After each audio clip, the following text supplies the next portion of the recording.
you also for drawing our attention to the services integration. And as you rightly mentioned, that services are really embedded in the trade in goods. So without services integration, it will be very difficult for us to have real integration in South Asia. So that was a very well pointed out, I think, argument that you have put forward. So thank you for that. And you have also mentioned some of the other regions why the integration is not taking place, and Dr. Prabir there will now take us through one of the key elements of this obstacles, which is the non-tariff measures, non-tariff barriers. So over to you, Prabir.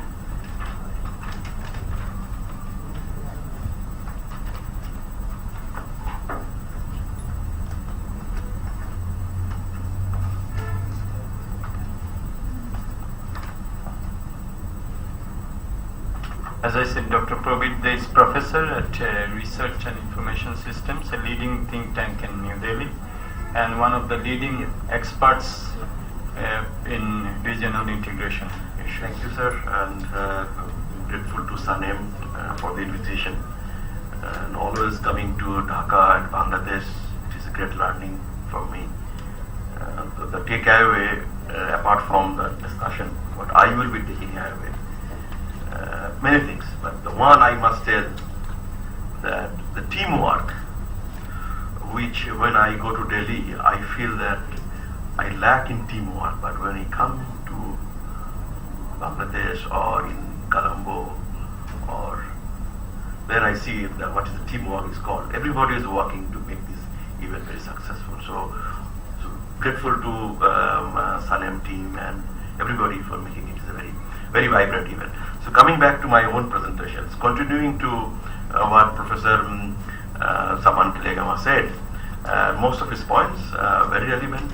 I will pick up one which is on non-tariff measures, and the background is that we did a study for actually the study done by the World Bank, and the team of the study from Bangladesh, it was PRI, Dr. Jaidi Safdar was the team leader, and then from Swati it was Bose Rajpande from Nepal, and from India that was an organization called Brief, and Nisha Taneja and myself was part of it. Actually, we were making the synthesizing of the whole country reports, coming up with a regional report. So this study is basically a case study. We don't cover all the South Asian countries. We picked up 3: Bangladesh, Nepal, and India. We look at a full process supply chain. For example, agro process food export, or jute bag, or garments from Bangladesh. Then we did a back-to-back survey to Indian side. Similarly, when we picked up the medicinal plant from Nepal, we chosen the importers of medicinal plants in India, and we looked at both the whole supply chain to identify the NTMs. NTMs, it is not just regulatory issues. It could be logistics, it could be process, it could be product. So it's a very vast areas, and it is exploring, coming up. There are structural difference between NTBs and NTFs. For the sake of the audience, NTBs are permissible barriers in the WTO. NTMs are which are non-permissible. So NTM is basically, it is NTB plus many things else. So we looked at what are the NTMs and these 3 countries' contracts in 8 products which are having more on regulatory burden on the trade flow. So, and we looked at only SPS, which for agriculture product, and TBT non-agriculture. And the objective was to find out an restrictiveness, which is the presentation is all about. The overall objective was not just the restrictiveness. Restrictiveness identifications not based on the secondary data. On the secondary data we have plenty, including Dr. Rehan's last work on NTM. We looked at NTM based on the primary data, field survey data, and then we actually went far beyond of we looked at why and what could be the reasons for such restrictiveness, each and every product, and going into the code, because NTMs also UNCTAD, they have a 3-digit classifications. So each and every one, then we looked at that what could be the policies, because World Bank is interested more into the policy than an academic exercise. Let me share some of the findings. If you have any greater interest, the whole study, it is coming up from the World Bank, and I can share also, you can email to me. So these are the products, agro-processed food. Some of the products we have to pick up at the 6-digit level. Some of the products at the 2-digit level because of the data and corresponding NTMs availability. So agro-processed food, jute bag, ready-made garments for Bangladesh, imported is in India. Pharmaceutical raw materials and pharmaceuticals, both India gives to Bangladesh and Nepal. And cardamom, medicinal plants, tea, these are the Nepal export to India. Why we selected these products? These are very important products, particularly for Nepal. 90% to 100% India is the market. For Bangladesh, some products like jute bag, India takes about 40%. Ready-made garment and agro-processed food, India doesn't take much. There could be a reason. That's why we picked up. There could be NTMs. That's why Bangladeshi exporters might face difficulties to export. So these are the 8 products we selected, and samples are 409 and 216 India-Bangladesh pair and 193 India-Nepal pair. Let me, where we have the survey done. Bangladesh survey did by PRI, Nepal was by Swati, and there's organizations in India called BRIEF. So these are cities we covered for the survey. And the restrictiveness index, it's very simple arithmetic aggregations. On the SPS and TBT, we have the classifications, 26 of them. Not all 26 are applicable. Not all 26 will look at very restrictive. This survey tells us that Bangladesh identified none of the NTMs are restrictive for their exports, the products we have selected. Now on the NTM, this is based on the perception. So based on the perception data in the scale of 1 to 5, 1 means it's not at all restrictive. 5 means it's the highest restrictive. So we picked out these 409 farms, they are representatives. In fact, I had to come many times in both the countries, like sitting with the Pran or some companies in Kathmandu to discuss with them on the survey. So we actually, based on the perception on the NTM classification on SPS and TBT, we came out with an aggregate index. This aggregate index tells basically the level of restrictiveness.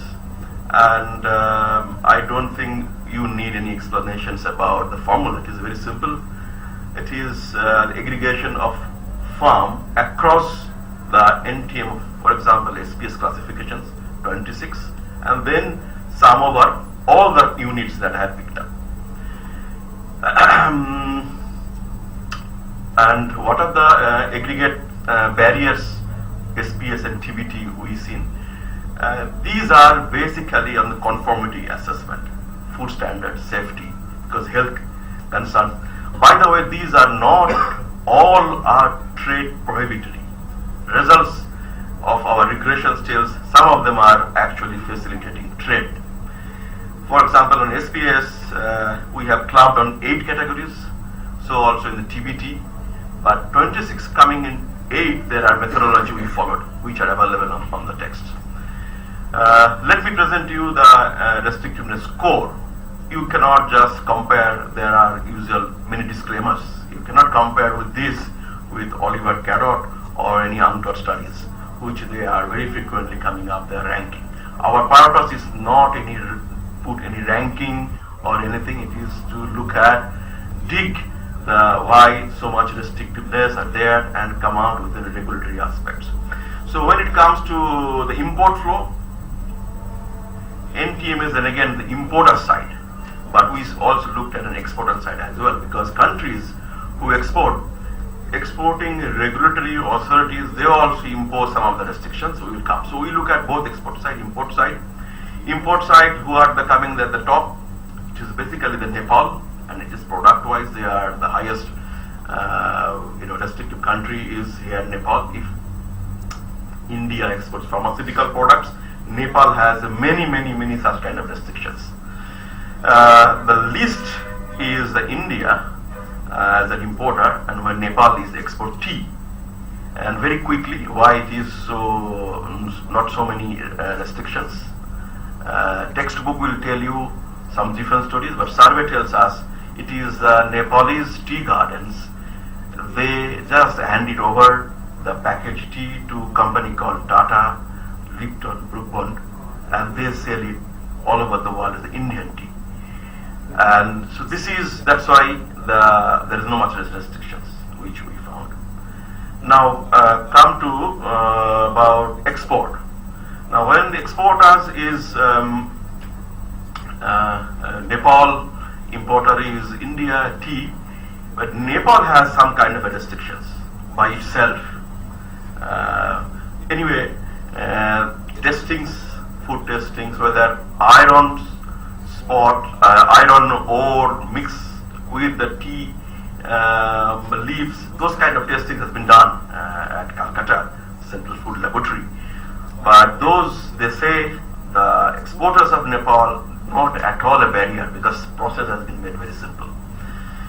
So in terms of an export, when it comes, highly restrictive is when the exporting market comes in Nepal, least restrictive is Bangladesh, and it is in the RMG, because in RMG sector, looking for certificate of origin, any kind of certification is done very simple.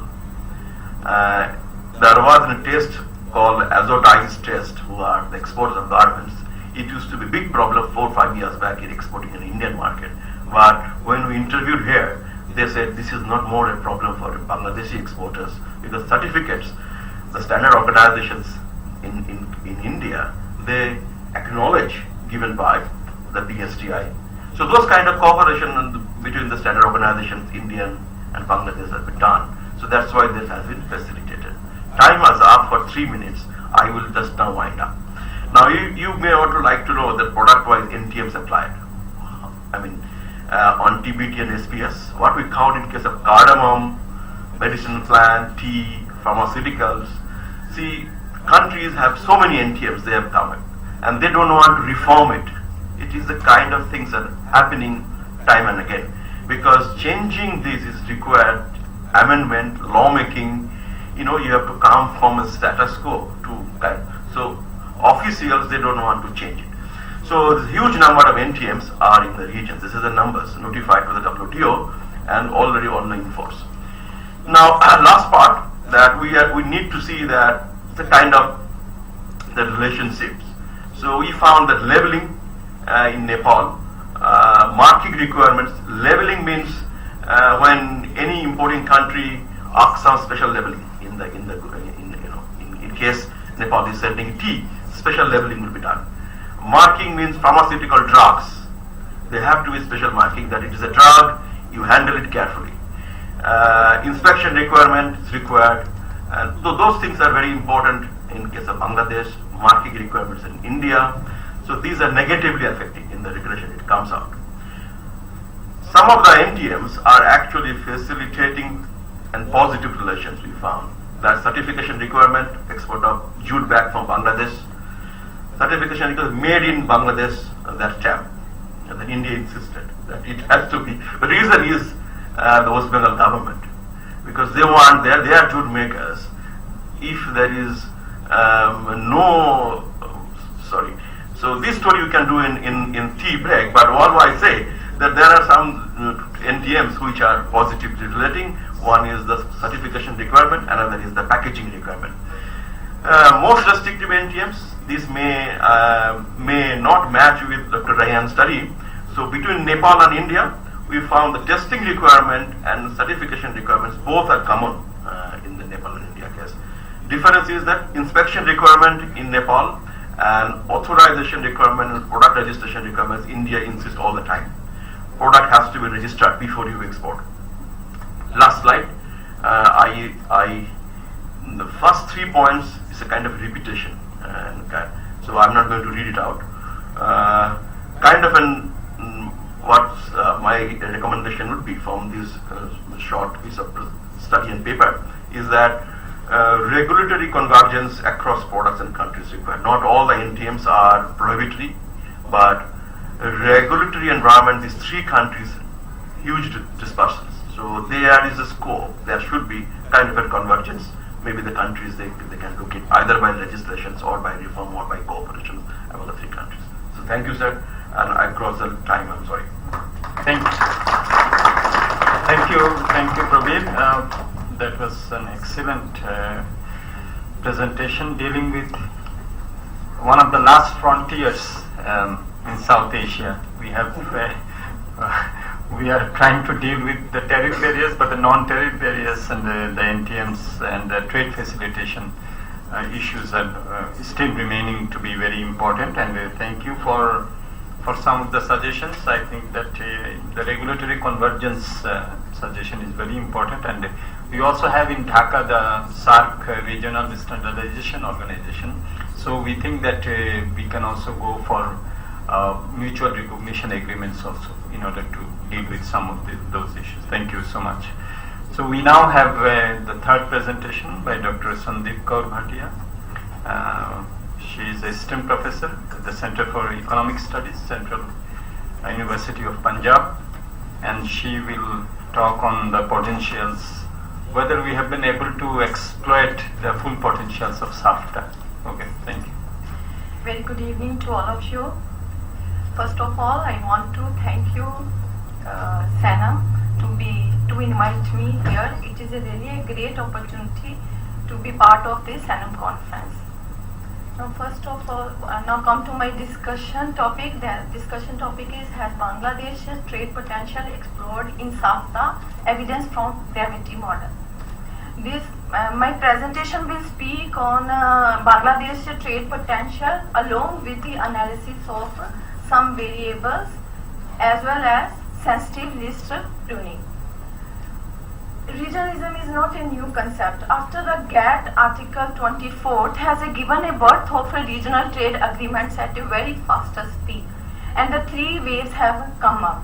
That international economic students are well aware of this fact that presently we have 612 notifications from regional under regional trade agreements under this article. Under 3 waves, South-South wave, that the South-South regional trade agreement second wave couldn't be successful, but ASEAN has achieved that also. But SAFTA couldn't successful, though it has passed now 31 years. What are the reasons behind this? Why potential hasn't been explored so far? If it exists, this the major answer, the major questions has been addressed by me during this presentation.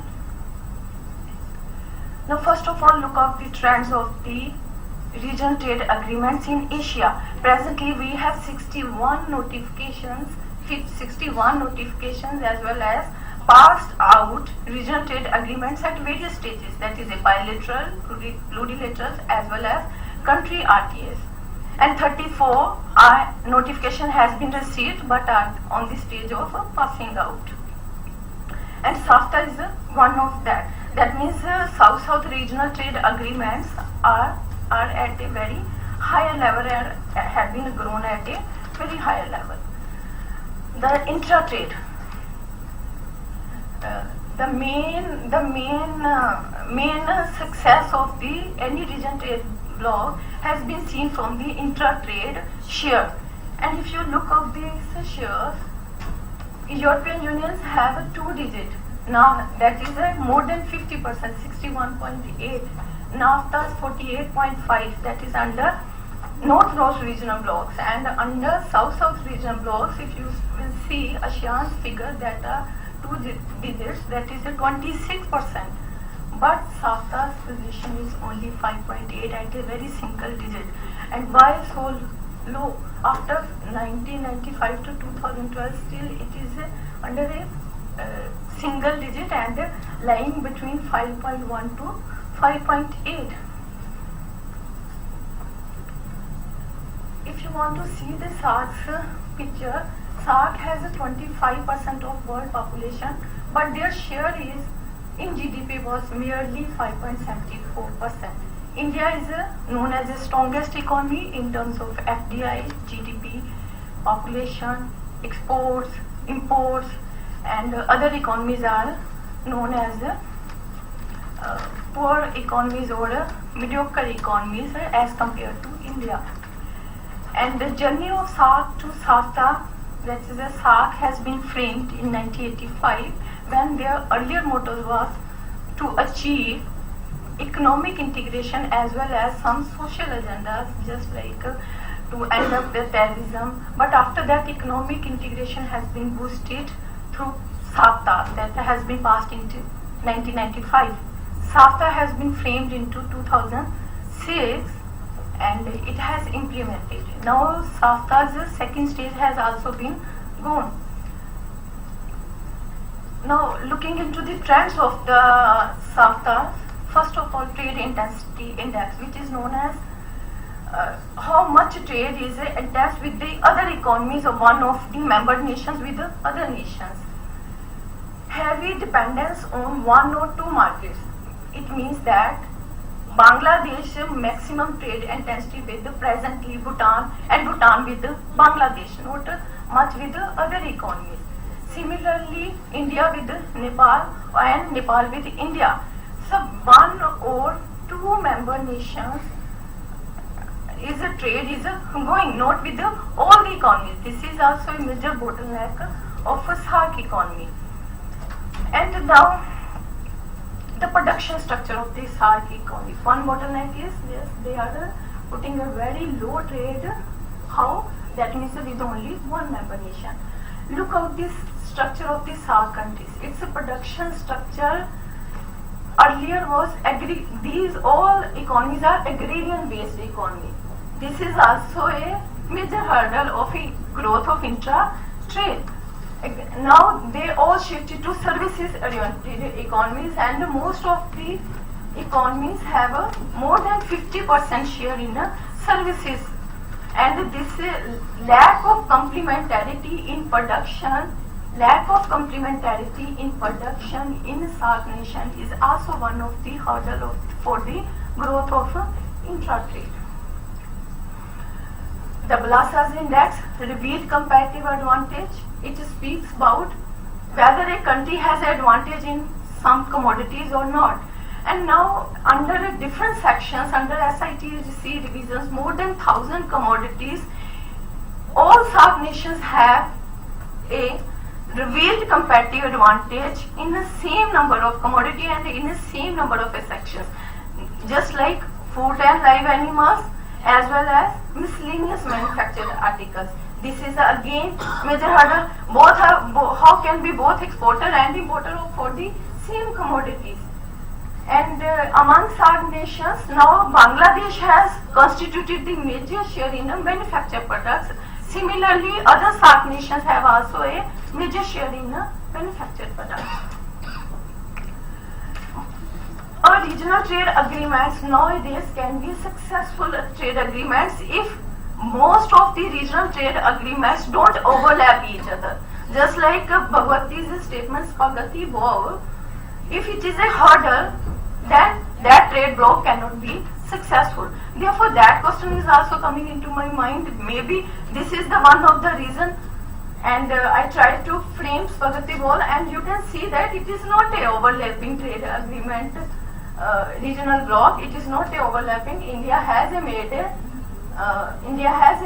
free trade agreements with many member nations as well as non-member nations. Afghanistan hasn't and Maldives hasn't made any free trade agreements. Okay, these are the all theoretical concepts of to look into the intra-trade. Now, gravity model of trade. Classical theories speaks about if a comparative advantage lies, then you can make a trade. But they doesn't tell us how quantify you will trade. Therefore, the gravity model of a trade, which has been given by Tinbergen, that has also been done in this paper. by taking into account various variables after selecting so many econometric exercise: GDP, population, exchange rates, distance, border, language. And after that, there are two dummy variables, especially one bilateral dummy, which is denoting by BIL. If both countries have made a bilateral agreement also, member nations have a bilateral agreement also, just like India and Nepal has made a bilateral agreement, accept the SAFTA, then it is a positive sign for a trade creation also. And BILIJ into SPGIJT, that means if at the same time they have made a free trade agreement, one of any member nation have made a free trade agreement with other member nation, with the non-member nation, then it is a sign of trade diversion, which has been well explained by Weiner. After that, panel data analysis has been done. Under panel data analysis, pooled estimation, fixed effect estimation, random effect estimation has also been done, and finally result has come out with a fixed effect estimation. You can see from the analysis, GDP has a positive and significant effect on exports, intra-trade exports of SAFTA. Similarly, population has a positive effect, real exchange rate has a positive and significant effect, bilateral has a positive effect but not a significant, ball has a positive, that means a trade diversion hasn't come, it is a ball is not a problem creator, but it is a non-significant, that means it can be a sign of a trade diversion in the future. The beauty of the gravity model is it doesn't explain only the coefficient of the variables, you can simulate something also from the gravity model of a trade. And therefore export potential between SAARC member nation, by following the paper of Batras, I have done exercise by predicted value from the gravity model of trade and what are the actual value.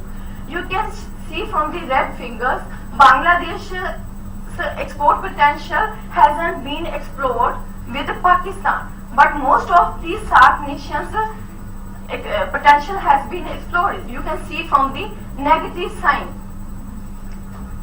And similarly, with the ratio method also you can do predicted divided by actual values, and from these all the average values from 1981 to 2000, it is a sign that as per the gravity model of trade, as per the different variables of GDP, population, exchange rate, the trade potential has explored. Then what is remaining? Now question comes, what is remaining? If through gravity model trade potential has explored, now another area, therefore I want to see the SAFTA's sensitive list. SAFTA's first phase has been gone out. Under that, Bangladesh has made a list with least member nations as well as non-least member nations. Under phase second, Bangladesh as well as many other SAFTA member nations has reduced SAFTA's sensitive list up to 20%. Bangladesh has made a 933 number of commodities under sensitive list with India, Pakistan and Sri Lanka. And therefore the now exercise starts with India, Pakistan and Sri Lanka for 933 commodities. Under that I use the methodology of Taneja's paper, under which she has done 4 boxes. She has done the classification of a sensitive list. Pruning sensitive list means I want to modify sensitive list.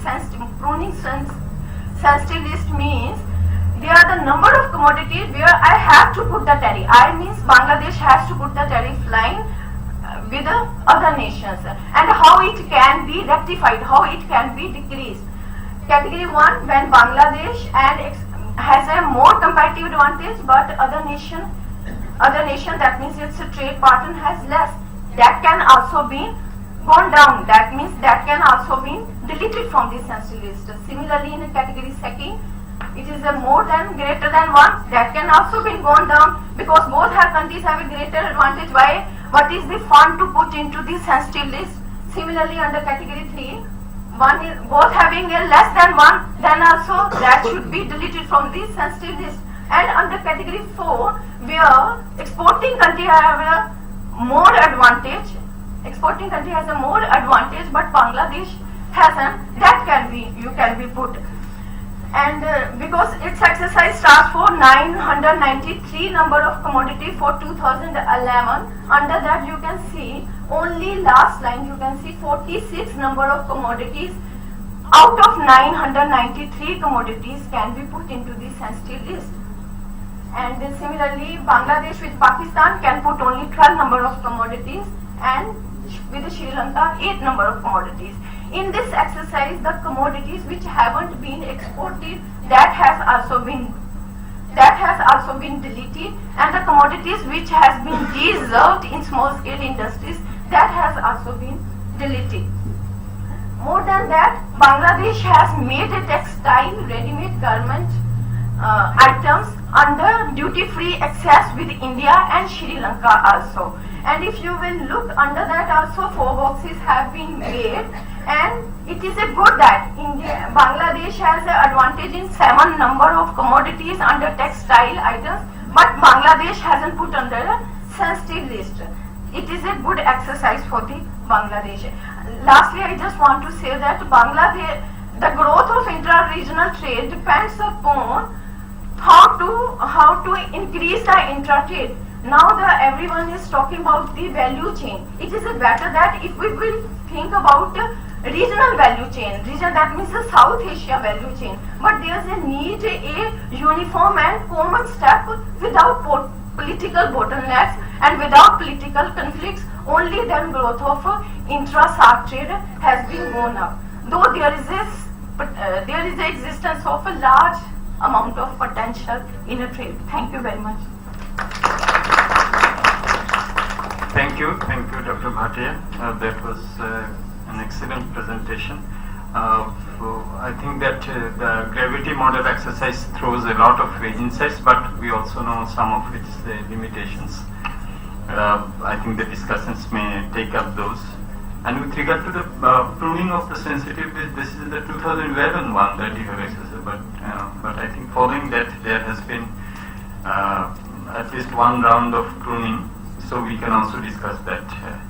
Okay, we now have Mr. Kishore Basak. Kishore? So I can put a discipline on your time since you are my colleague. So maximum 12 minutes, okay?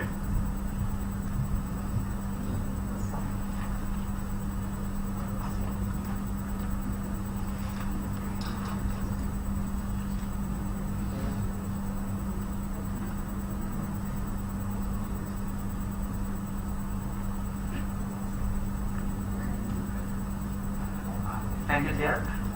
Good afternoon, everyone. My earlier speaker, she has talked about the trade potential in SAFTA. I will be talking about trade potential in BCIM, that is in Bangladesh, China, India, Myanmar economic corridor, and also the possible sectors for developing production network in that region, from the Bangladesh perspective, actually. So I have these six sections. So let's start with how the economic corridor is defined. Economic corridor is established to promote economic cooperation among the countries of the region by making the best use of their competitive advantage. Economic corridor can unlock untapped economic potential of member countries by facilitating industrial economic clusters around important transport corridors that can link to the global production network. Now, if we look at the member countries of BCIM, we have the China. China is known as the global manufacturing house. India has the potential to become the third largest economy in the world. Bangladesh is one of the fastest growing emerging economies, and also the Myanmar, which is full of natural resources. So the BCIM economic corridor can bring enormous economic opportunities to the region. The literature reviews, Dr. Srivastava discusses the 5 stages of an economic corridor. First is the transport corridor, then the transport and trade facilitation corridor, the logistic corridor, urban development corridor, and finally the economic corridor. So we are not even in the first stage. So we have to work a lot on it. And then again, developing special economic zones with an improved climate for local investment is a prerequisite for the economic corridor. And reducing the cost of service links that connect remote production blocks by improving trade and transport facilities.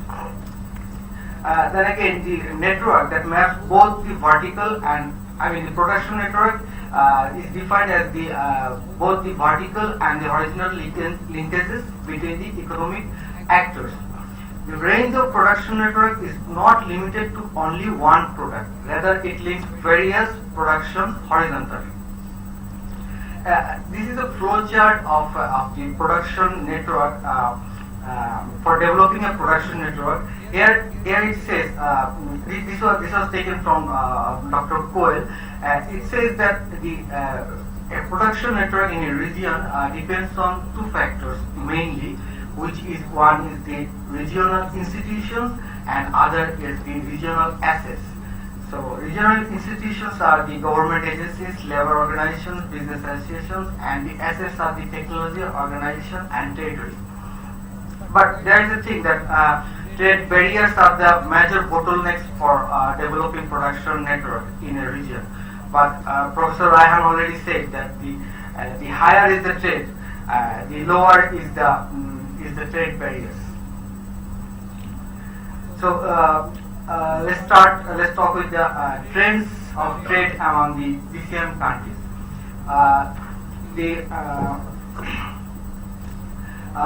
BCIM trade accounted for about 13.6% of total world trade. That means BCIM countries trade with the world about 13.6%, which was about 7.3% in 2004. But the lack of production network and global value chain in the region undermines the regional trade compared to the global trade. The regional trade, the intra-regional trade is only 4.5% of the global trade. Here, China is the major trade partner. China imports from the region is very insignificant, which implies that China is more dependent on the outside of BCIM in case of imports. What are the major traded products? For Bangladesh, Bangladesh imports a lot of items from China, from raw materials to finished goods, and a lot of capital goods. But Bangladesh exports a very little amount of product, mainly knit and woven products, jute products, frozen foods, leathers, and plastic products. And if I go to for India, the case is also similar. India is one of our major source of import. It is actually the second most important import source for Bangladesh, but there are many informal border trade between Bangladesh and India. So if we take this into account, I think India will be our major source of import. But from India we also export many kinds of things, but the most important is the cotton for the as a raw material for the R&D industry. Also there are automobile parts and various other things. But Bangladesh export very little things because our lack of our export capacity. We only export knit and woven products, and jute are very important for India for their domestic use actually. For analyzing trade potential, I have to exercise the RCA, revealed comparative advantage for the products, so that I can analyze based on the higher based on the competitive products actually. So I found that for Bangladesh, textile fabrics knit and woven products are highly competitive, but most of the agricultural products, foodstuffs, have relatively higher index score compared to other products in the list due to the fact of sharing borders of India and Bangladesh. So what are the export potential for Bangladesh? This analysis is done based on the trade map data. So it suggests that Bangladesh has a trade potential of $1.8 billion to China, taking only the higher competitive products, which is account for only 20-25 products. Now, if we take all the currently Bangladesh is exporting around 750 million US dollar. But if I take all the products of Bangladesh and the export basket, the figure is around 6.7 billion US dollar, which is very high. But we have to consider that this analysis does not take into account the existing tariff, unit price, and other means of trade facilitation. But in case of India, the case is slightly different. The trade potential, only the export, Bangladesh export to India, the potential is only 150 US dollar, 150 million US dollar. And this is mainly because I think this does not account the informal trade border between Bangladesh and India. But if I take the whole export basket of Bangladesh, the figure is around 1.5 billion US dollar, which actually many other literature also talks about this figure. 1.8 billion US dollar Bangladesh has the potential to export to India. According to some recent analysis, Bangladesh has supply side capacities and is currently exporting to the global market but not to India. On the other hand, India is importing these items from the global market but not from Bangladesh. Now, to look at the production network, in which sector the BCIM countries can develop production network, I have used two indexes just to make sure that the analysis is right. One is the regional trade orientation index, and the other is intra-industry trade index. So both the index suggested that for Bangladesh, foodstuffs, leather and leather products, textile clothing, and metal and mineral products. These products or these sectors, these product-related sectors, have a better potential for developing production network. And similar for India, they have extra. They have the railway equipment, so they can join the previous sectors also with the railway equipment. China has the same with addition to fertilizer actually. The other index, the intra-industry trade index, this also suggests the similar pattern, which is the leather, footwear, the metal and minerals, and also textiles and clothing. So these two indices converges actually. So the economic corridor brings investment into the country. So before going into the revealing the potential, we should look into the existing investment level from China and India to Bangladesh. Both Chinese and Indian FDI inflow into Bangladesh have continued to increase each year since 2008. Most of these investments are targeted toward the domestic market-oriented sectors like petroleum, gas, banking, telecommunication, also in the export-oriented like clothing and leather sectors. But the realized FDI is higher in the sectors where domestic supply chains are well established, sourcing of raw materials is easier, and where markets are assured.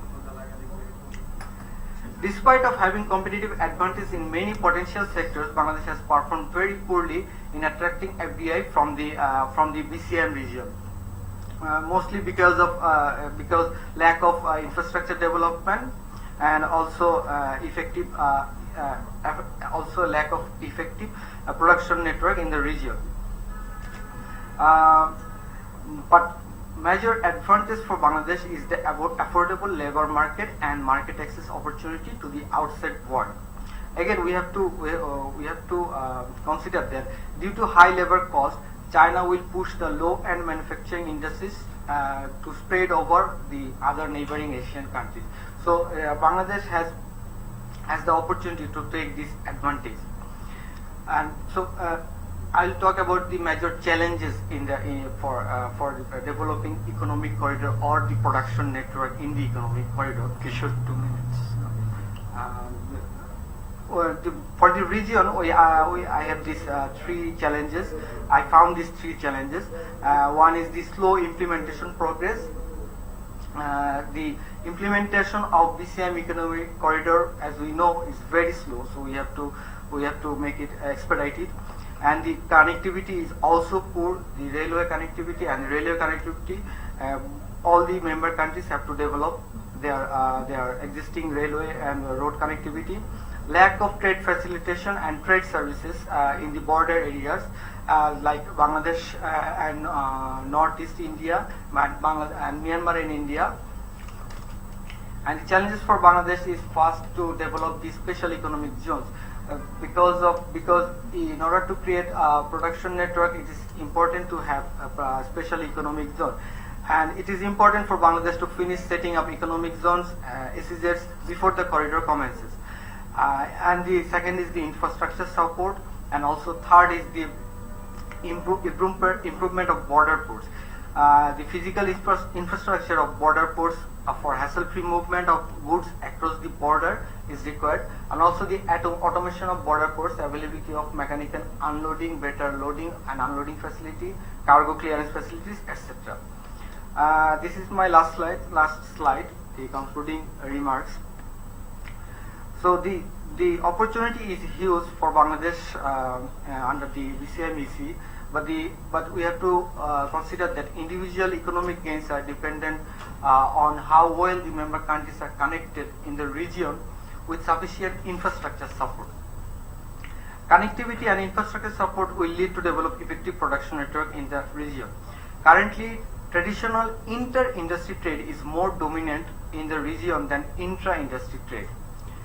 So, BCIM economic corridor needs to be developed beyond simply transport connectivity, rather towards a secure pace for traders and investors, so that the corridor would generate substantial additional trade and investment and can develop an effective production network in the region. Thank you. Thank you, Kishore. I think that you have convincingly showed us the economic opportunities of operationalizing the BCIM economic corridor, and I think your point about addressing the trade facilitation related bottlenecks is very important in terms of developing the production networks and intra-industry trade.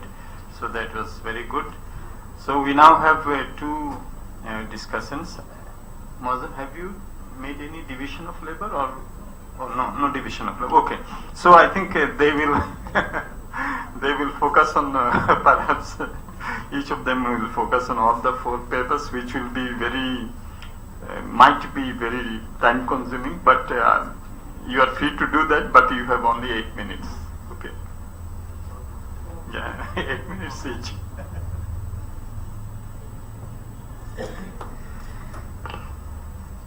Thank you, Chair. And at first I would like to thank Sandeep for inviting me for their first Sandeep Annual Economist Conference. I wish all the best in the future as well. And I also like to thank the paper presenters and the audience for, as we have already heard, some of the very good deliberations on regional cooperation issues in the context of South Asia.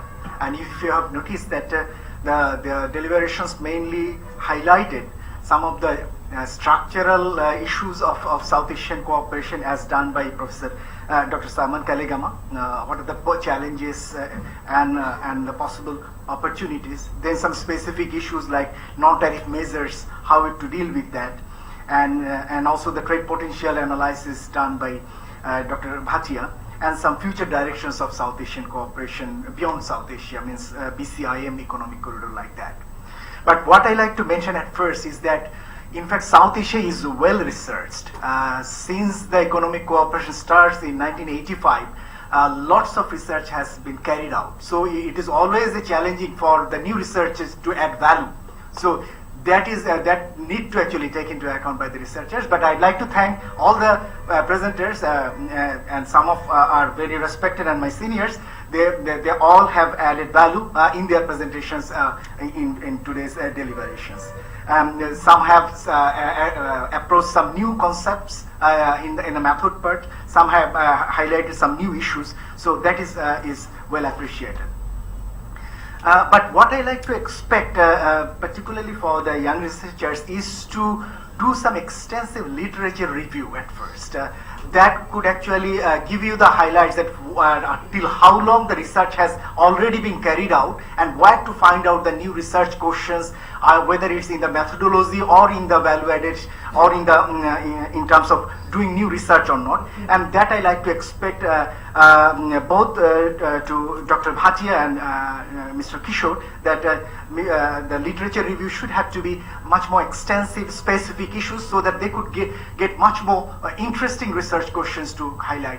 What I found is that they have actually made it very clearly in their presentations, but some of the restructuring in their papers could make much more specific of their findings, conclusions, and their research questions, and make it much more interesting. I think there are the major contribution, particularly in the Dr. Bhatia's paper, is to do the analysis of South Asia's regional trade potential using the gravity model and take it one step forward. That I found quite interesting, and that should have to be highlighted in his presentation.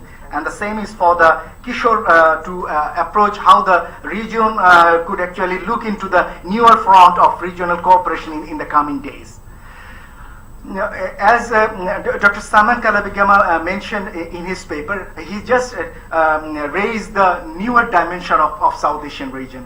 As he mentioned, the rising middle class, youth population, then the human resource development in the region, and the high growth momentum within the region. So these are the newer issues. But what he finally reached is that how much of these new changes is contributed by within the South Asian cooperation. That his final point that he liked to actually took into.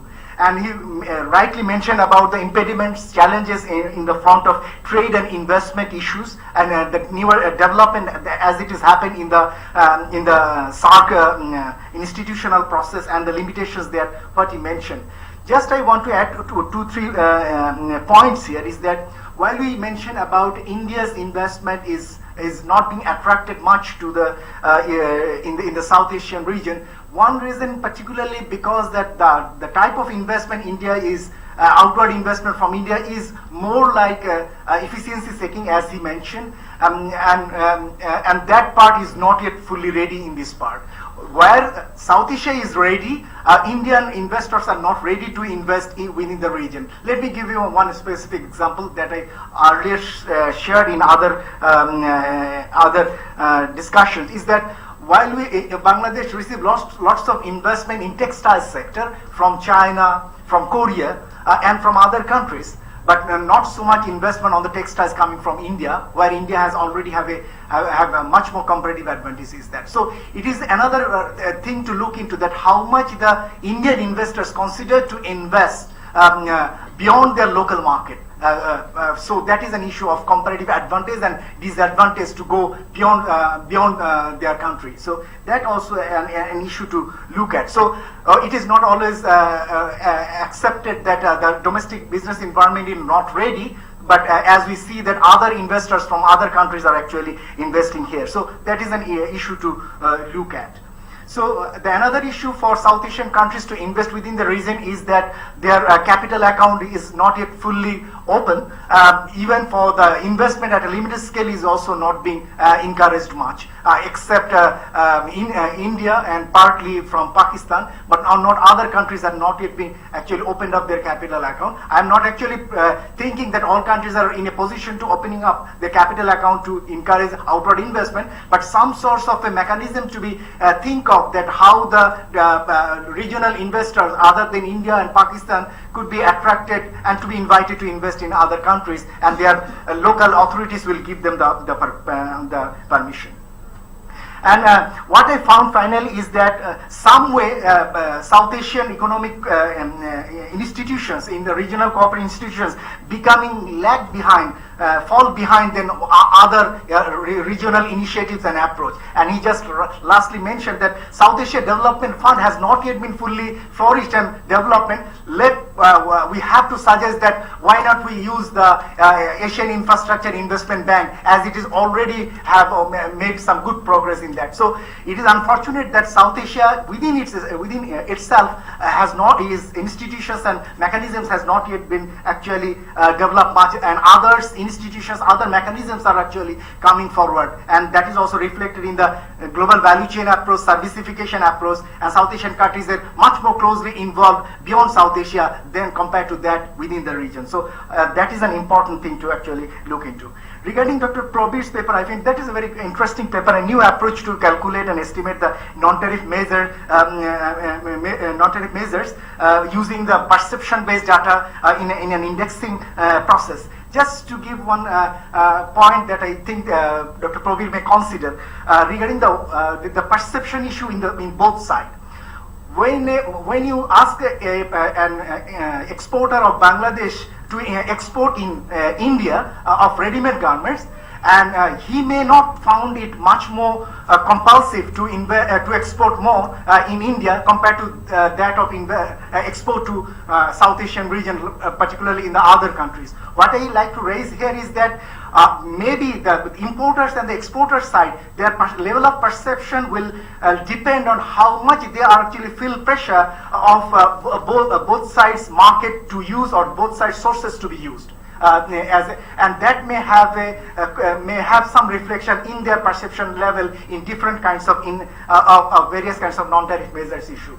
So that I found some reflection in some of the index value, as you mentioned, where the relative sense of less restrictive measures found to be here, where the countries have other opportunities in terms of market and sources compared to there, where the countries have single sources and single destinations in terms of perception. So whether it's possible to put some weight here in terms of using these sources and destinations in the exercise, that you may actually think of. Just one point along with that is that whether the same exercise for the same kinds of products, if India or Bangladesh or other countries is dealing with non-South Asian countries, how the perception changes. Maybe that may not be your scope of this work, but you may think of for conducting these kinds of exercise for non-South Asian countries, but for similar kinds of products. I hunch that we will find some very different kinds of perception level, even in terms of the restriction point of view. But what I find to be quite much more specific that I expect, but that was not in your policy conclusion part, is that you have suggested that some sorts of regulatory convergence you're expecting, but you didn't actually mention about liberalization or further opening up of these kinds of non-tariff barriers. So how to deal with that means that whether we will accept these existing things to be on board, or whether we like to make it further liberalized, further opening up in terms of the restrictive practices that these countries will do, or whether the SARSO or other kinds of regional mechanism could adequately supplement these issues that you could also look into. I also found Dr. Bhatia's paper quite interesting, both in terms of using the methodology point of view. He tried to use the gravity model and extend it to calculate the potential, finding out the potential part. Some of the things we have found in other earlier exercise and earlier analysis, but what I found here in terms of editing value is the calculation of the trade potentials. And he tried to did it in two ways, T minus A and T divided by A. But I found I thought that these two results supposed to be same in the similar direction, but that didn't happen. Why it didn't happen, I am not sure. And most interestingly, I found that his conclusion is that most of the South Asian countries has already exhausted their potentials for trading within the region. That is a very strong conclusion to come out. Does it mean that South Asian regional cooperation do not have anything to do for further enhancement of the trade cooperation or trade potential within the region? May not be so. I think why it has happened is because she has to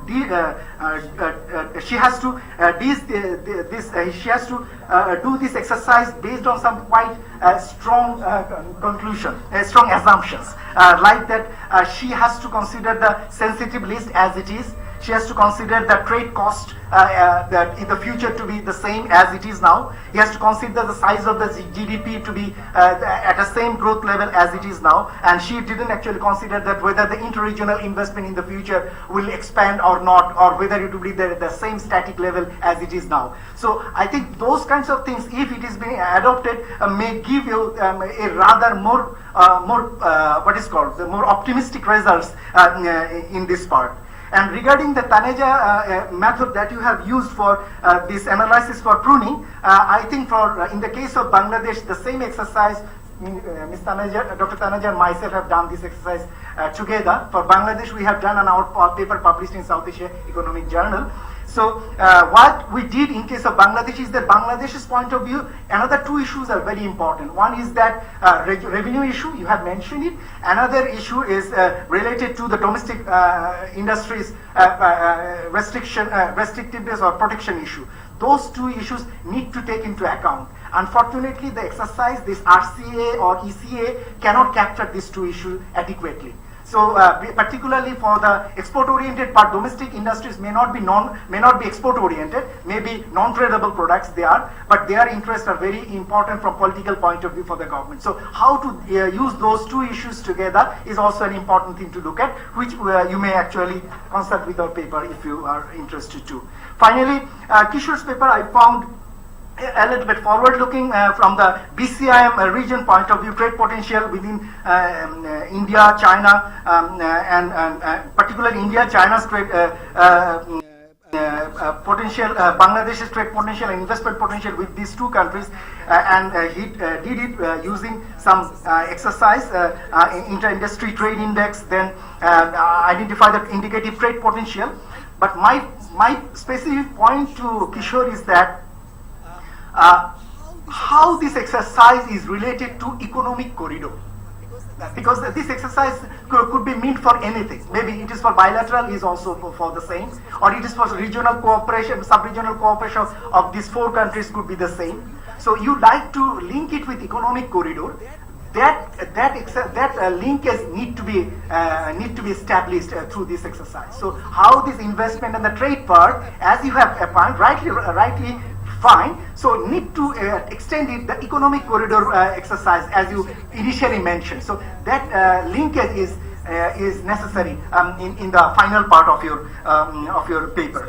So my final point is that all these four papers will definitely add value in the contemporary debate of South Asian countries. But what is also Dr. Saman Kelegama mentions, and I also like to mention, is that these researchers didn't create adequate resonance to the policymakers, to the bureaucrats, to the political leadership of these countries. So that means that there may have something beyond this academic exercise which they are considering.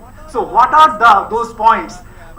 Maybe the political economy part, and which may not be of the capacity of these researchers, but of course I think that needs to be mentioned in terms of the final part of any exercise, that of course these are the potential things are there, but of course there are country limitations. Some of the papers mention that, but that need to be extensively mentioned and dealt with in these kinds of exercise, so that how in the future exercise, how this political economy and the economic exercise could be linked. That could be the future directions of research in the case of South Asian regional cooperation. So with these words, I'd like to conclude. Thank you.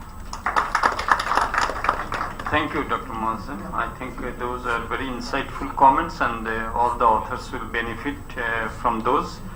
And your last point is also very important, how to have the bridge between the evidence-based research and policy making. So we need policy making which is driven by evidence. So that's the challenge. But I think that this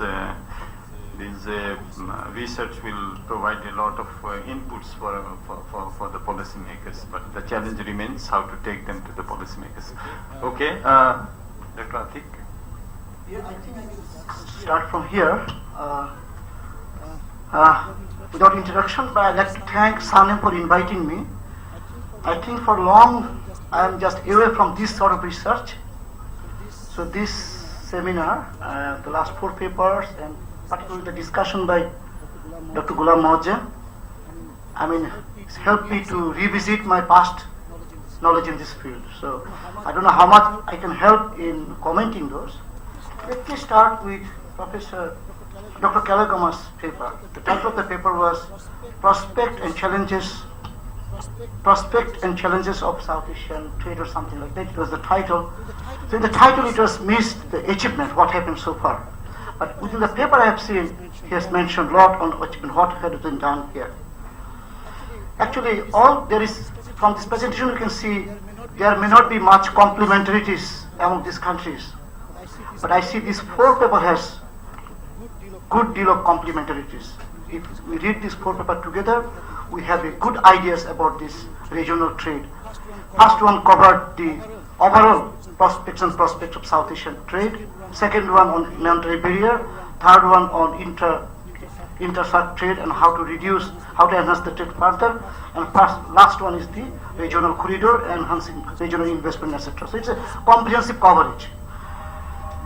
Now, I can recollect, I wrote the first paper, I presented the paper in 1997, back in USA, in New Orleans, American Economic Association Conference, potential for free trade among the SAFTA countries. In that time it was SAFTA. Inter-industry trade was, in those days, was 5%. Now what is the percentage now? It is still 5.8% or 6%. So long time has gone, so much of research has been done, so much step has been taken. We moved from SAFTA to SAFTA 2 phases. Then what happened? Nothing much. Maybe happened in absolute terms, but as the world is going to globalization, world trade has increased over the years. Maybe in relative terms we did not proceed too much. More interestingly, in Bhatia's paper I have seen the numbers that the inter-SAARC trade in 2005 it was 6.8% or so. Now after the implementation of SAFTA, it has gone down to now 5.8%. We can't find any trade. So what is happening to SAFTA? So absolute amount of trade you have to see. If by increasing income, if for openness, if for globalization trade already increased, what is the success of SAFTA? That means if SAFTA was not implemented, trade within the region would decline.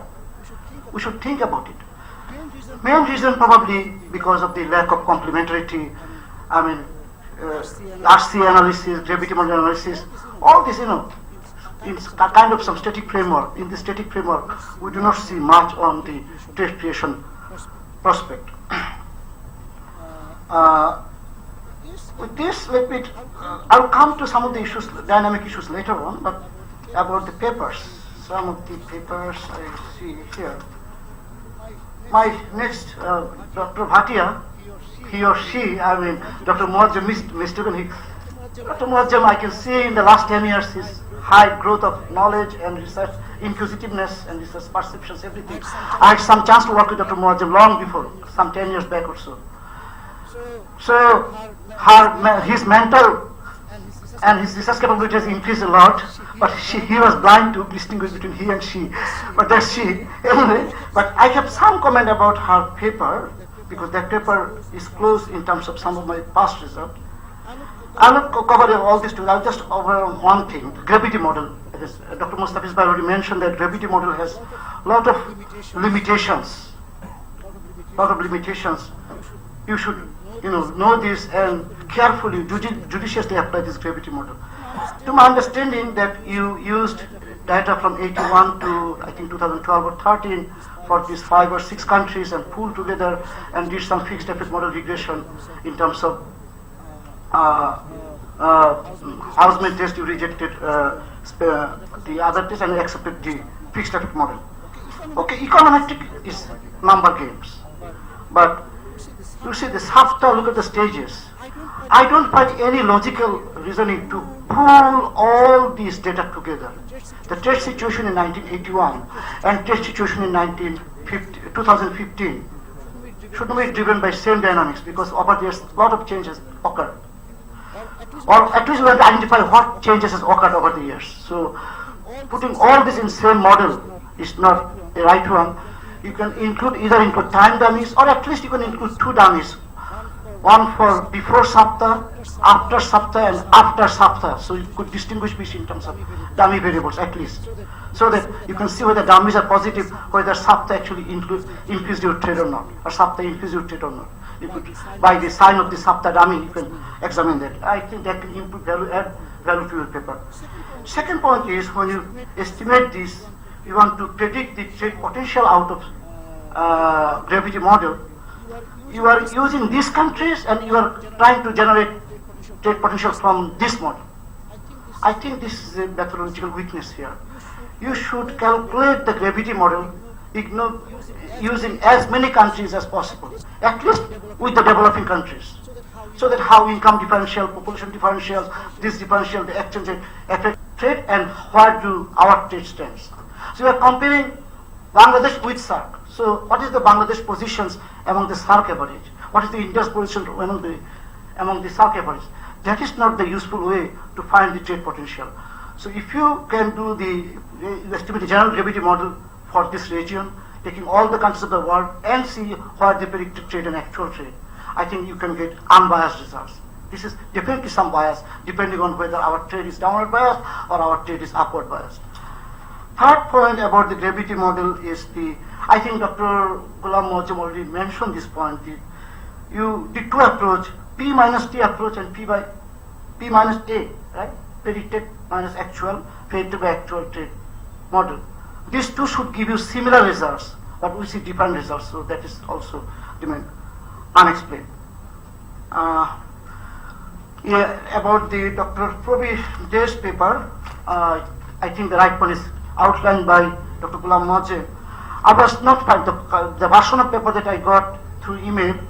I was not getting any link to the policies, but fortunately then he addressed the policies in this presentation, and Dr. Moazzem added with that. I think it's a nice paper because it's a completely new methodology. Dr. Abdul Khan, my colleague, who Dr. Prabir also knows him, Dr. Abdul Khan and me, 7 years back, we took similar research project by ourselves through some, and we was asking for some funding, but at that time I fell sick and we could not pursue the research. So it was again in line with my thinking, but then I didn't think anymore on this. So, but what I found, this project is very interesting. But one thing is still missing, that you did some regression. You said which of the NTP measures are positively affecting trade, which are the negatively affecting trade. But we did not see any slide in your presentations. Probably it is there, but so I could not get the catch how it came out, which one is positive, how is the regression, what are the variables, any omitted variable or not, so we could not see that. I think one slide should be there on this, at this presentation level. Probably it is there in the actual research. Dr. Saman gave an overall view. So we don't have courage, and actually within overall generic paper he gave such insightful ideas, so we don't like to comment anything. Finally, on the paper on economic corridor, Dr. Moazzem, he gave a lot of insights. I cannot add with this, but it's a general edition that trade, investment, and connectivity, these three things should be discussed together. Again, BCIM, SAARC, bilateral trade, where should we stop our domain? And Bhatia already mentioned that so many regional trading agreements, right? So how do we calculate the potential? How do we explore? Should we in the SAARC framework or BCI, Bangladesh, India, China, and Myanmar framework or bilateral framework? How they conflict, how they don't, how they complement? This should be even more explored here. I think I missed few points to mention yet. One of the thing, like, it's here. Dr. Saman already mentioned, it was actually written even before the trade in service and intra-industry trade. You see the world trade, only 1/3 of world trade is on inter-industry trade, and 2/3 of the trades are intra-industry trade. Whereas trade theory mostly focus on, like the traditional theory, Hickshaw type of theory, focus only on the inter-industry trade. And our Static type of analysis also mostly may differ on the inter-industry trade. There is scope for inter-industry while the incomes are similar in the SAFTA region, while the preferences are similar, cultural similarity. So we Bangladeshi people prefers Indian saris. Why not Indian people also prefers our Punjabis or Lungis? So we should think about inter-industry trade, explore that potential much. We should give much focus on inter-industry trade. Secondly, investment and also the corridor or transit or the connectivity. But one thing I should link here, say last few 2-3 years with Indo-Bangladesh agreement expansion, we have given transit, almost we have given it.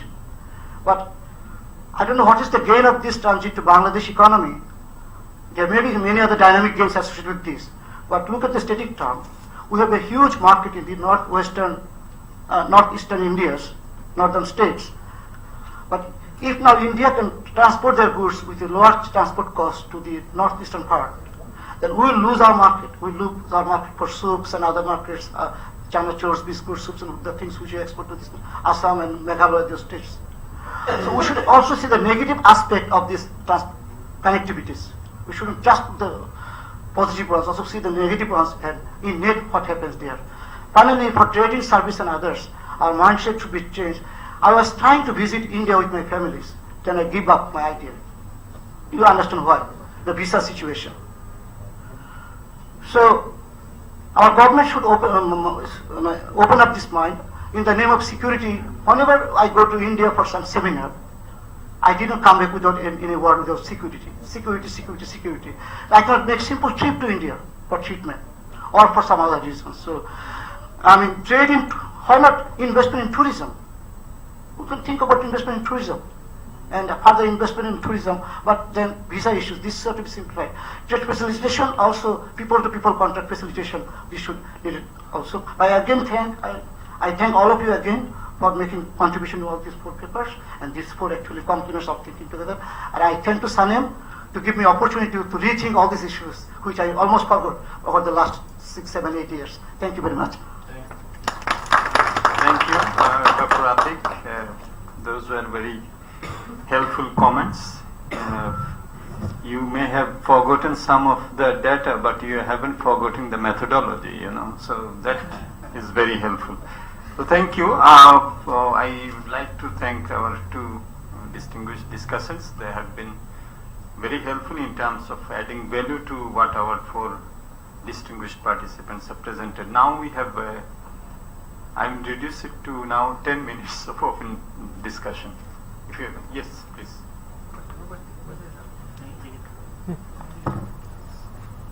My question is to Dr.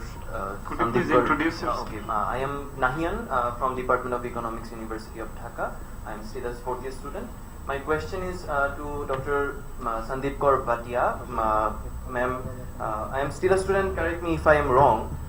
You have applied gravity model and you used fixed effect models in estimating the coefficients. As far as I know, the coefficient of dummies would be discounted, or we would not observe the coefficient of dummies if we apply fixed effect models, as it may lead to the heterogeneity problem. So, how did you apply these fixed effect models in the gravity model? Thank you. Very good. Yeah, please. I am Golam Tashfik. I am also from Department of Economics, University of Dhaka. I am a 4th year student. So my question is Dr. Saman Kelegama sir. Sir, does competitive advantage that exists within the among the countries of South Asian region have an adverse effect on the percentage of trade compared to the percentage of intra-regional trade in ASEAN or European Union? And if it acts as an if it has an adverse effect on the regional intra-regional trade, then how to deal with that adverse impact? Thank you, sir. Okay, thank you. Yes, please. Hello, my name is Benazir. I'm from Business Times Eyes Today. My question is towards Mr. Saman. What is the most effective way to create an economic gateway between Central and East Asia? How will this increase South Asian regional integration? And my next question is for Mr. Kishore. A combination of rail, water, road, and air linkages are essential for increasing the potential of BCIMEC. Are there any future construction projects or policies that will be implemented in order to enhance the progress? Like, for example, a specific construction project or any government projects that you're aware of? If you could enlighten us about that. Thank you very much. Yes,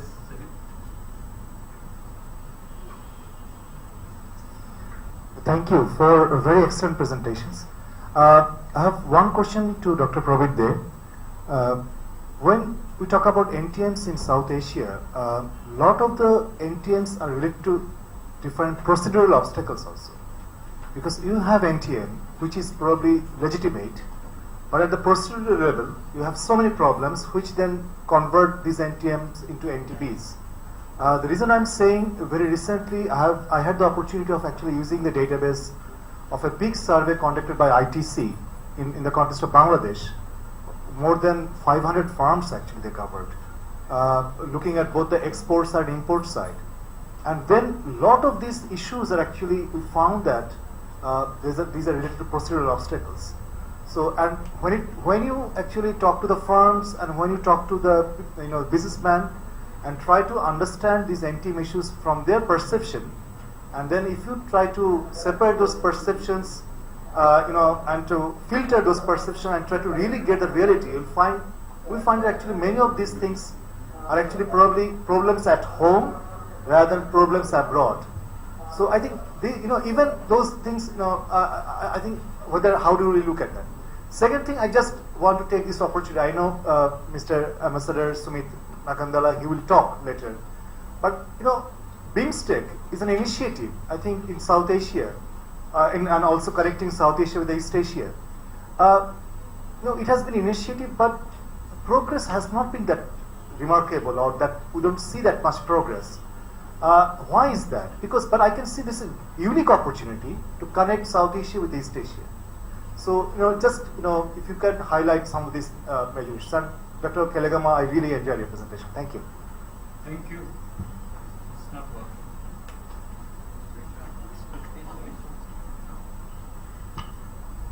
Yes. I think I have to give answer. Okay.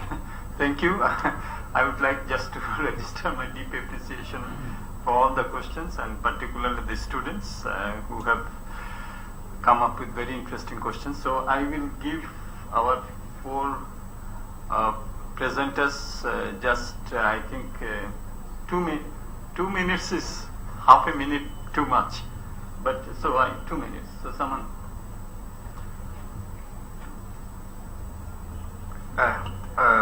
Thank you for the excellent questions. Let me start with the first one. If I understood you correctly, what you meant is that the lack of complementarities in South Asia, in the sense that all the South Asian countries are producing more or less similar products. So the opportunities for trading is limited, right? Now actually this was the case even in ASEAN. When it started regional integration, they were basically in the early 1970s were producing similar products, and they saw that opportunities were very limited. But then there are something called the dormant complementarities, and they get invigorated only by external investment. So in the ASEAN region, when the Japanese investment came into to ASEAN, especially after the Plaza Accord, in a big way to ASEAN, say they started a motor vehicle company in manufacturing company in Malaysia, the components were produced in Indonesia, some other component in Philippines, etc. So when the final assembly happened in Malaysia, all these were traded from other countries to that country. That was for the auto industry, likewise for the electronic industry, etc. So in that context, in South Asia, the country that can play a major role in regard to foreign direct investment is not an external investor like Japan for ASEAN, but the largest country in South Asia, India. That is why I mentioned about Indian investment coming to other South Asian countries. Now, if such investors come in, quite a lot of trade can be generated. Now I will give you an example. Now Indian investor came for a joint venture with a company called Kalani Tyres in Sri Lanka. The Indian company was SEAT. So through this joint venture, now tires are produced not only to export to the outside world, but to South Asian countries also in a major way. So this, and they are making use of, for South Asian export, the preferential tariffs. So that is the trade investment nexus working. Then you invigorate a dormant complementarity on a value-added rubber product, because other South Asian countries also may have rubber products, and export. So that is how it works. So investment is very important to create more complementarities in the South Asian region. Now the second question, the gateway to Central Asia. I think already the gas pipeline from Central Asia is being discussed at length. Iran, Central Asia, all are in the picture in regard to the gas pipeline through Pakistan, make our part of Afghanistan coming to India, etc. And of course the road connectivity. That is also equally important to the growing Central Asian region. And I have a suggestion here. As all of you know, SARC has countries who have observer status. China has observer status. European Union has observer status. I strongly suggest that some of these Central Asian countries we are talking about in regard to the gas pipeline should be given observer status in SARC, so that they get actively engaged. They are exposed to the SARC discussion. They also know how mutually beneficial this would be, and this gas pipeline and road connectivity comes more quickly than what is happening at this juncture. Thank you, Saman. Quickly, we're actually running over time. I think I would give one minute to my next speaker. With the methodology, I have the paper with the organizers. Please have a look at it. Basically, the response to Moazzem's question and Dr. Raihan is that we looked at only the regulatory barriers. Means I picked up the company called Pran. They export biscuit, they export fruit juices. So, and they know the HS code, and they also know the regulatory barriers they are facing, domestic and overseas. They have a distributor networks also in the Indian market. So the general manager is well aware what are the regulatory barriers his company is facing. So when we go by the SPS and TVT classificatory codes on the regulatory, 26 they are, because we have to follow UNCTAD classifications. So it's a chart we have given to them, sufficient time in hand to tell us that which one their company is facing anonymously. From where then we narrow down, because we have asked them, rank your regulatory barriers in the scale of 1 to 5. So it is quite well established, and very likely I agree with you. I mean, it is the regulatory issues. And not all the NTMs are actually prohibitory. Some are actually facilitating role or playing. So this also Moazzem answered quite correctly. And to second discussants questions, methodology, the regressions no need, because this is simple things. It is of no value to me actually. Because when you write a policy papers, these are important, and the audience is not here for academic discussion. Paper is with you. We can have the discussion on the regressions bilaterally. I think that's what I think. Thank you. Dr. Bhatia. Thank you for all the questions and all the points. Let me to answer all the questions one by one. Being a expertise in international economic area and as well as done PhD in economics on the same subject, I couldn't put much literature in my paper due to limitation of pages regarding the literature point. Second, heterogeneity point of view. When we are talking about the fixed effect model, automatically it will cover the heterogeneity point because it takes cross-section dummies as well as time effects dummies, and my model is two-effect model. That is, I am taking into account the cross-section dummies as well as time effect dummies, and therefore 1981 to 2012 also has been covered under this.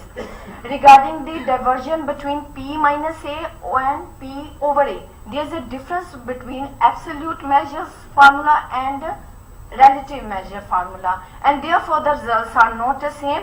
And after that I also did the exercise in my PhD thesis regarding the convergence and divergence rate, which has been done by Jacob also, which I couldn't put under this paper. Second I think I covered. Yes. Okay. Thank you, Dr. Bhatia. Yeah, Kishore.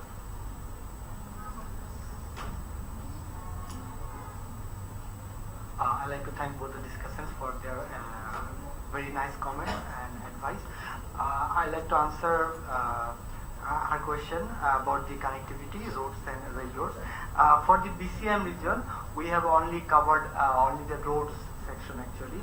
The four countries, we had the Kolkata to Kunming rally in 2013, which has covered like 2,600 kilometer ride from Kolkata to Kunming. So the roads, all parties has agreed to develop the roads, but the connectivity on the railroads are lagging. So, but the countries are agreed to develop the railway network. If you follow the news, if you have followed the news, yesterday ADB has agreed to invest in Chittagong Myanmar railway links. So this is eventually a connection between Bangladesh and Myanmar, and we have our three Asian highway in the there are not in the north two and the one in the south. So these are also in the regional connections. So efforts are going, but slow. Thank you. Thank you. Thank you, Kishore, for that clarification. So, Salim, how much time do we have? So, of course, No. Yes, sir, that's what I want to be guided. 15 minutes altogether? 15 minutes. So, I'm now giving our very distinguished special guest, the ambassador. So, whatever time he takes, the rest is mine. So, if he takes 15 minutes, I have 0 minutes. If you take 8 minutes, I will take 7 minutes, okay? Ambassador Sumith Nakandala. Thank you, Mr. Chairman. Also, I should at the outset thank Dr. Salim Rahman for inviting me. In fact, we have been discussing these matters for last few months, I suppose, since I came here to take up the duties as the Secretary General of BIMSTEC. I will start. In fact, I was very happy and to listen to Dr. Saman Kelegama, where he has been writing about South Asian integration, economic integration and economic cooperation for last so many years. Still, we are not near to complete integration process.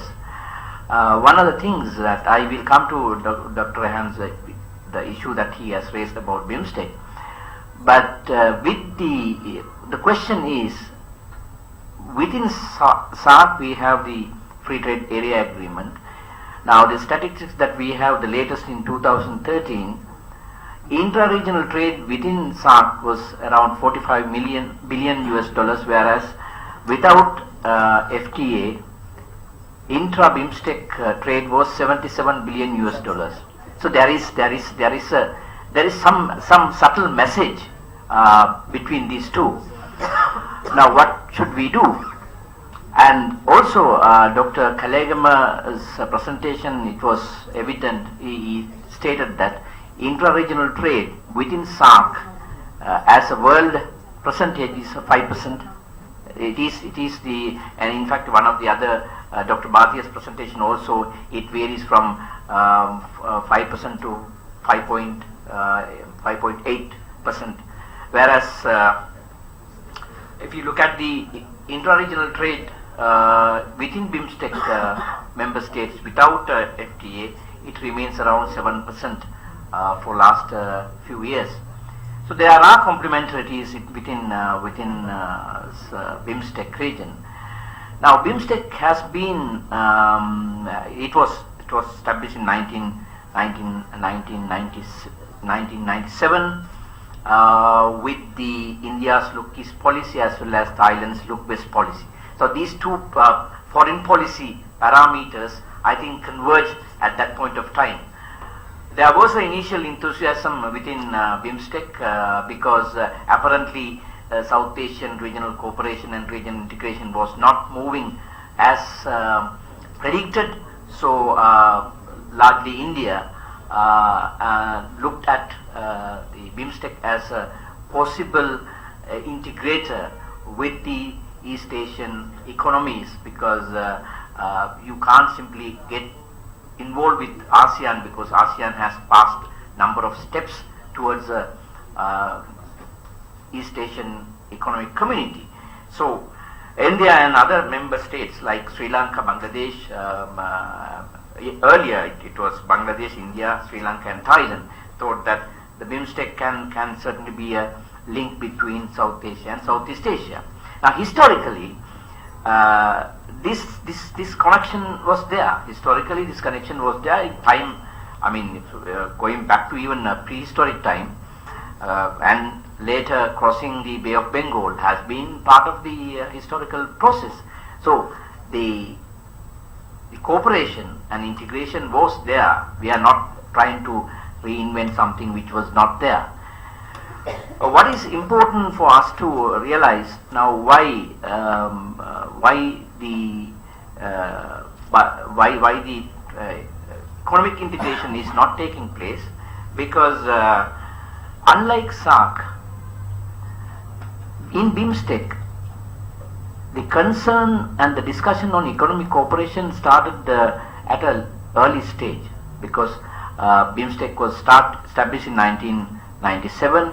By 1998, they started discussing the first expert group meeting met in Bangkok about possible economic cooperation, and then at that time there was a suggestion that BIMSTEC should proceed with the FTA. So actual official negotiations were started from 2004, and last year we had the 20th Trade Negotiating Committee meeting, but unfortunately we have not been able to reach any consensus, because one of the difficulties we had was restricted market access given by 5 South Asian members and 2 Southeast Asian members. So this is a bit of a problem for BIMSTEC if it is to be integrated with the rest of the Asia and the Pacific. This is something that we are actually looking at very seriously. What else we can do in terms of integration and cooperation. Yesterday I had a very interesting roundtable meeting with Dr. Saman Kelegama at the Secretariat, where he suggested very important aspect. If the trade driven integration is not possible, he brought this idea whether the policy driven integration is possible. Now that is something that member states will have to seriously think, because like SAARC, the BIMSTEC is also member driven organization. It is not a secretariat driven organization like UN ESCAP or other UN organizations. So the interest of member states is the most important in driving the integration process forward. If the member states are not interested, then the integration process will not take place.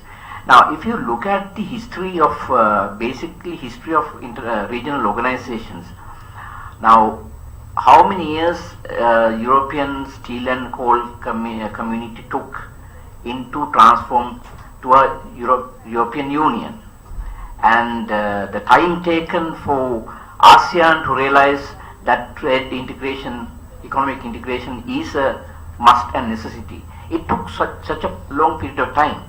I think we have today we have opportunity, because when we started when Europe started the cooperation on the iron and steel steel and coal community, things were, the geopolitical and geostrategic situations were different. Now it is we have completely different situation where we can seriously think and then proceed with the regional economic integration process. This is where we are. I think some of the presentations made were very clear, especially Dr. Kelegama's presentation and Dr. Bhatia's presentation, plus Dr. Prabir's presentation. That message has been there. Why we should go for economic integration at some level. It's important, because we have the other sectoral problems, like we can't talk about economic integration without connectivity. We need the connectivity. We also need trade facilitation, has been repeatedly emphasized here today. Trade facilitation, customs harmonization, mutual recognition certification, standards, mutual standards certification. Now these are important areas. I think these are also integral part of the whole process of integration, economic integration. Without those prerequisites, we can't talk about economic integration. For example, BIMSTEC started working with Asian Development Bank in 2007.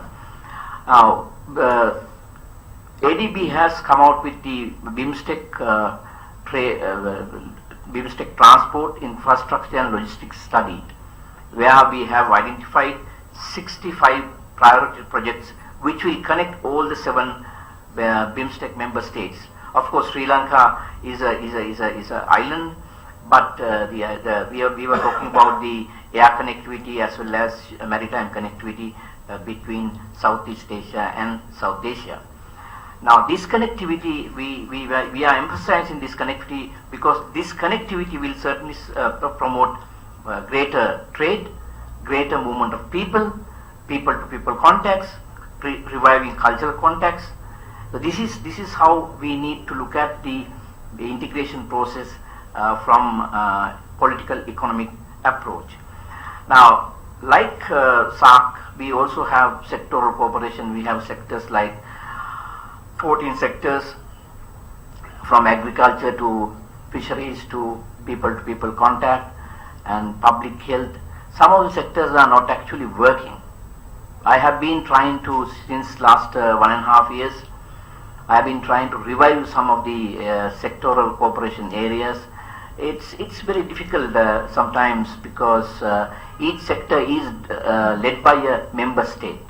For example, fisheries is led by Thailand, agriculture is led by Myanmar,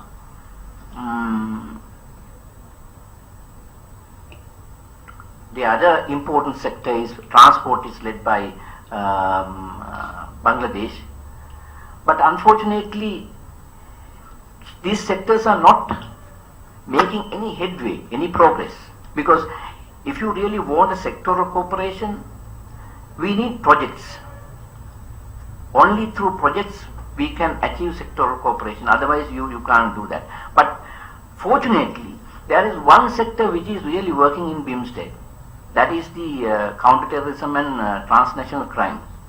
That is a sector we meet every year, and we have finalized and signed the BIMSTEC Convention on Suppression of Terrorism. And there is another convention that we are trying to sign, BIMSTEC Convention on Mutual Legal Assistance. But that is sector which is really working. Everybody accept that fact that terrorism thing, counterterrorism sector, member states are having more interest, and it is sector which is the real cooperation on the ground is visible in that. And also the energy sector, we have seen some of the progress. So what we are trying to do, in fact, is to identify the sectors where we can really work. The trade, cooperation in trade, I think we'll have to wait for some time and then see how things will work. So to the question that Dr. Rahman raised, I think my assessment as far as BIMSTEC is concerned, I think we need to give some time. The maturity at the political maturity is there. I mean, we had only 3 summits. Every summit there had been commitment at the highest political level, but at the ground level things are not moving because of certain difficulties we have. It doesn't mean that there is no political commitment. Political commitment is there. So this is the overall situation in the regional integration in BIMSTEC, Bay of Bengal.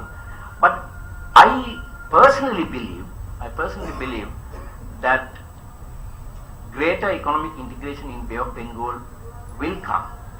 It will come in the form of sometimes with eastward expansion. The organization will have to expand eastward, getting more ASEAN member states into the organization, and to call it Bay of Bengal Community. Something like may take place in the larger developments that are taking place in the Asia and the Pacific. So, Mr. Chairman, I thought that I will share these thoughts with all of you. And I am a great believer in regional integration process, because I know that is the only way that we can achieve prosperity, we can achieve more trade, we can achieve higher rate of growth. It is only way through the economic integration process. It has happened in a number of other countries. This is the only way, which I firmly believe. Thank you, Mr. Chairman. Thank you. Thank you, Ambassador. We would like to share your optimism, and you are doing excellent work. And as you perhaps know that BIMSTEC headquarter is in Dhaka, and this is the first intergovernmental headquarter in our country. So it's also our responsibility to make it work, and Bangladesh obviously will be contributing to that. I think that we had excellent presentations, discussion, comments from the flow of questions, and our special guest observations. So I'm very grateful, and also would like to mention that Sanem has taken a very timely initiative. We all appreciate that, and I would like to also register my deep appreciation to Selim for the initiative. I think this is a very good opportunity for our young people. I would have thought that there will be more young researchers over here, because the presentations were so interesting.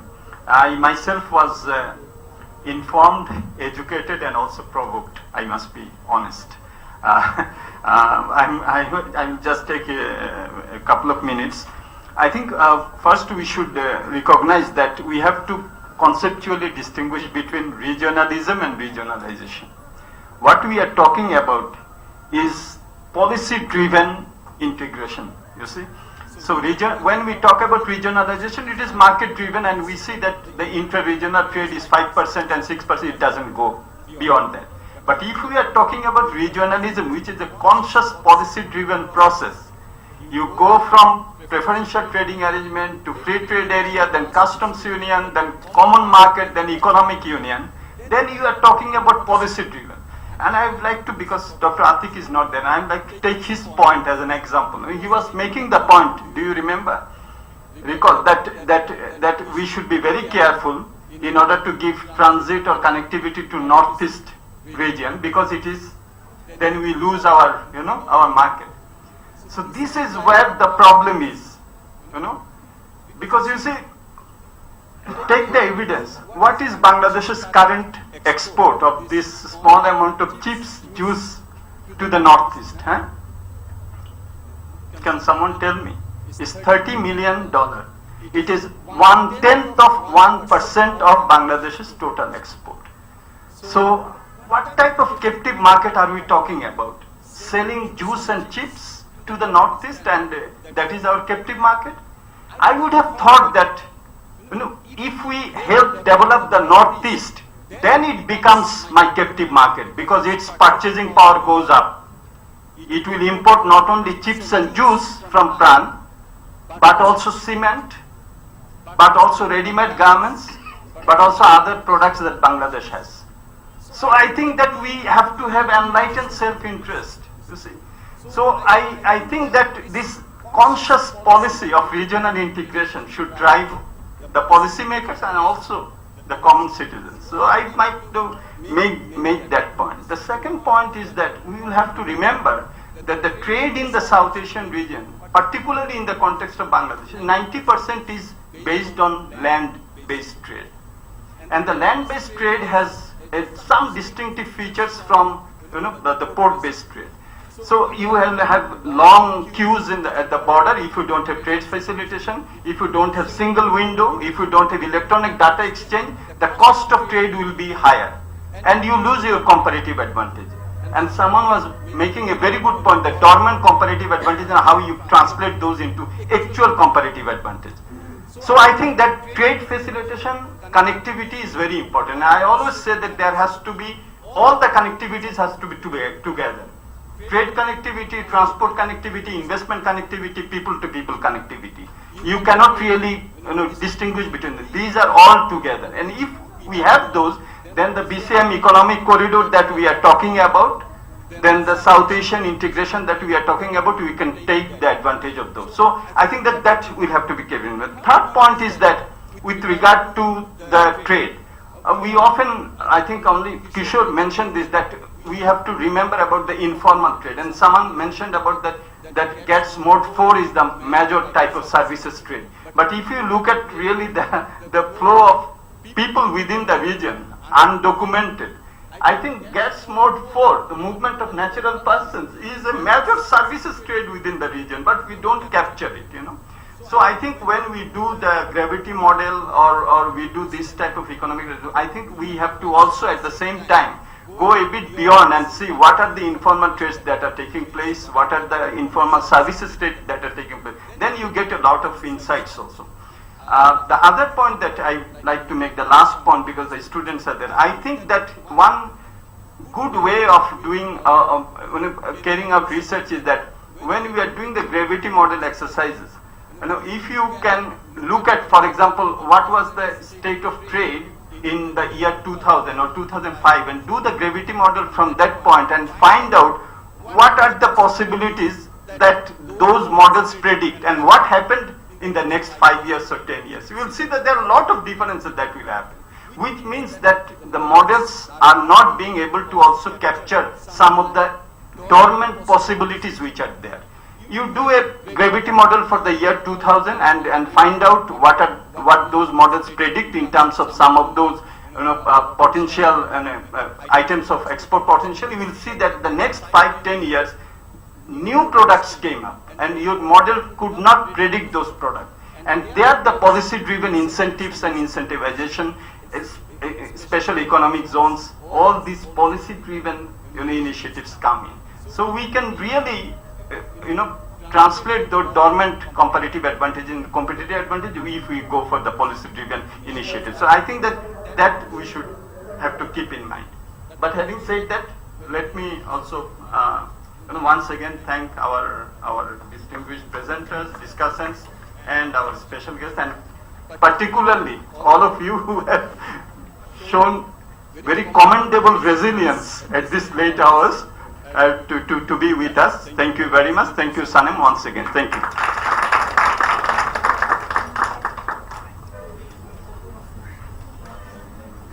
Thank you, everyone. There is a crest giving ceremony now. I would like to request the chair to present the crest to Ambassador Sumith Nakandala.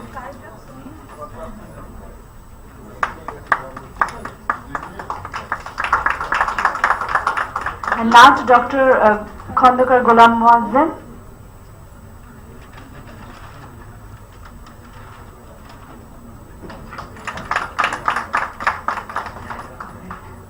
Now to Dr. Saman Kelegama.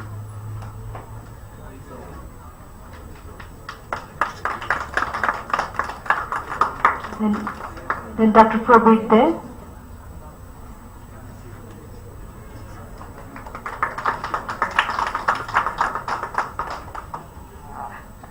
Dr. Sandeep Kaur Bhatia.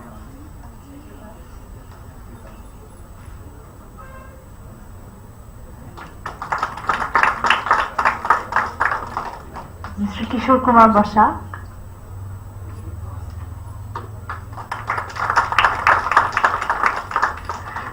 Now Dr. Salim Rahman would present the crest to our chair.